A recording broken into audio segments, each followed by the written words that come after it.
In working with database functions in Excel, fortunately, we have a couple of advantages. The names of the functions all start with D, so we know one when we see one. And they all require the same three arguments: the location of the data table, the field or column we want to calculate on, and the filter or criteria space, which we usually position close by.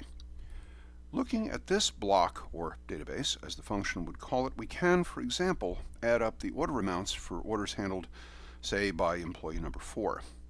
We have to set up the filter area before we can do this. So we'll select the cells at the top here, which contain our labels. We can click on Copy, slide down to, say, row 23 or so, and paste. Copy of the labels there will become our filter area, and underneath the employee ID label in cell C23, I will type the number 4 and hit enter. That'll give us the filter for employee number 4. I can scroll down a little bit now to, say, row 26, and I can start putting in labels for the calculations we're going to do. So here, if I wanted to do total order amounts, I could put that label in, hit enter, and then in cell A27, I can type my formula. If I want to add something up, I use DSUM, adding something up within that block, so equals DSUM, open paren. The database is the block of information up there at the top, so A1 through J21. We can see the blue tint telling us which cells we're going for. Type a comma.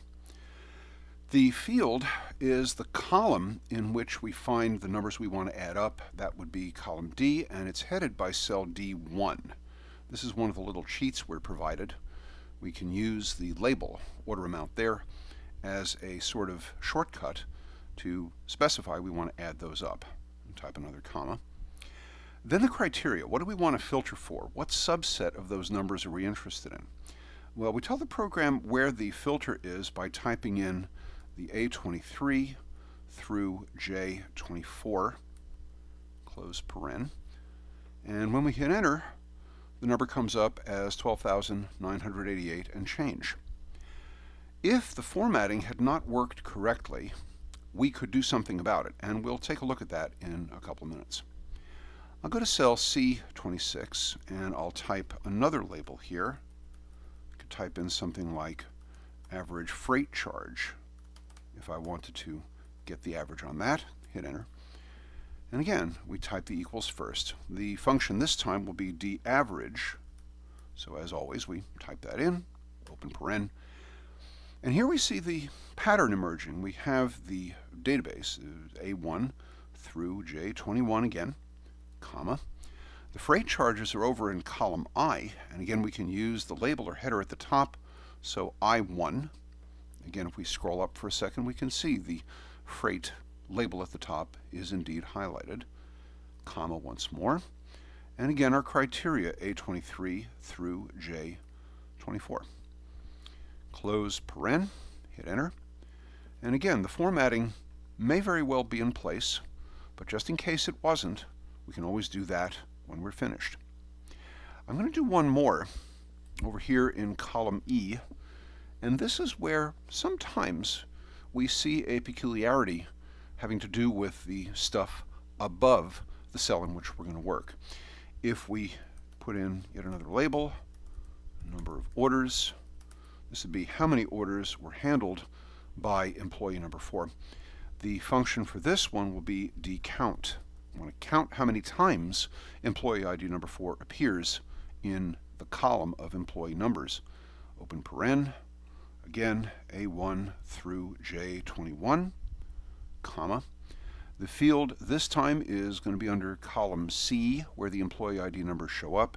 So C1 is what we type here, comma once more. Again, the criteria A23 through J24, close paren.